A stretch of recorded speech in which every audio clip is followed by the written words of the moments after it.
Now, talks were held between Vietnamese Minister of Defense General Phan Van Giang and French Minister of the Armed Forces Sébastien Lecornu following a welcome ceremony for the French military officials and his delegation at the Hanoi-based headquarters of the Defense Ministry on May the 5th.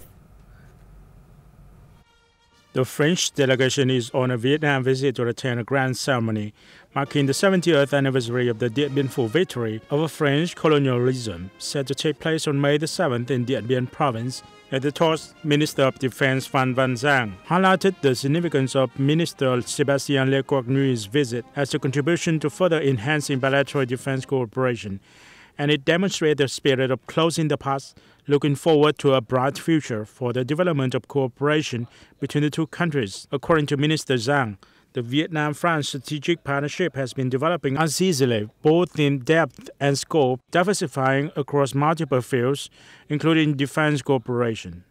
Minister Sébastien Lecornu expressed his desire for both sides to continue to make greater efforts to deepen defense ties to a level commensurate with the Vietnam-France strategic partnership. At the talk, both sides also compared notes on regional and international issues of shared concern. Now, 70 years have seen the Dien Bien Phu campaigns, a 56-day historic campaign whose victory directly led to the signing of the 1954 Geneva Agreement on the cessation of hostilities in Vietnam. The once young soldiers that took part in the battle are now in their 90s. Though their health may be on the decline, their memories of the epic battle never fade. Despite his busy schedule, undertaking many tasks in preparation for the grand ceremony commemorating the 70th anniversary of the Dien Bien Phu victory, still spent time to share a story about his high-angle artillery battalion 367 during the Dien Bien Phu campaign. Our unit had two crucial missions. Firstly, it was to destroy enemy aircraft to limit aerial resupply and reinforcements. Secondly, it was to protect our infantry, minimize casualties, and eliminate enemy bunkers underground. Fighting under Battalion 166, part of Regiment 209, Division 312, Nguyễn Hữu Tráp opened fire and initiated the battle at the Him Lam stronghold, a place dubbed by the French colonialists as an impenetrable steel gate. The elderly veteran still recalls every detail of how his unit fought for every inch of land until completely seizing control of the stronghold.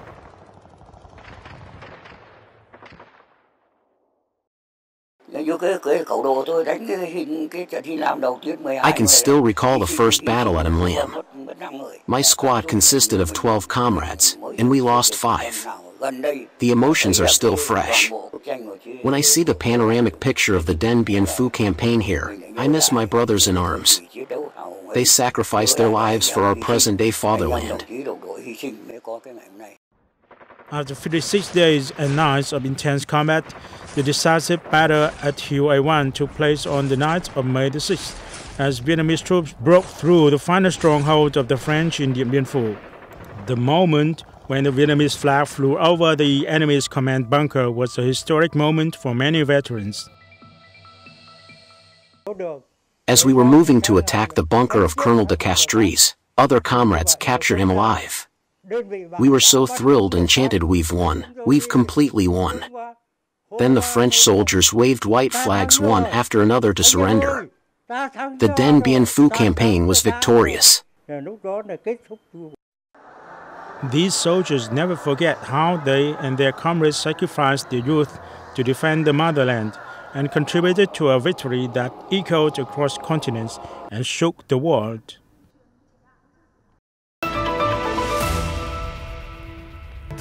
Vietnam among Korean most favorite destinations this summer. Quảng Ninh aims to become an international tourism hub. Vietnam is witnessing an increasing number of hotel bookings from Korean travelers for this year's peak summer tourist season, according to data from the booking platform Gyeonggi EOT of South Korea. Statistics from the Yogi Airtel website released on May 2nd indicated that the number of hotel bookings by Korean visitors in the Philippines and Vietnam for the June to August period increased by 3.1 times and 3 times, respectively, compared to the same period in 2023. The number of hotel bookings in the two Southeast Asian countries is leading in the region. Vietnam and the Philippines are emerging as popular tourist destinations of Koreans. Quảng Ninh aims to become an international tourism hub and a world-leading destination by 2050. This is among important targets of the province tourism development scheme to 2030 with a vision to 2050. Quảng Ninh Province will establish the brand of Ha Long Bay. Quảng Ninh Province will establish the brand of Ha Long Bay by To Long Bay as a landscape paradise and harmonizing the development of economic, social, environmental ecosystem, along with raising the quality of life of local residents to meet international standards. From now until 2030, Quảng Ninh will continue to strengthen its role as a national tourism locomotive, with tourism turned into a spearhead economic sector in connection with sustainable development of marine economy towards green growth.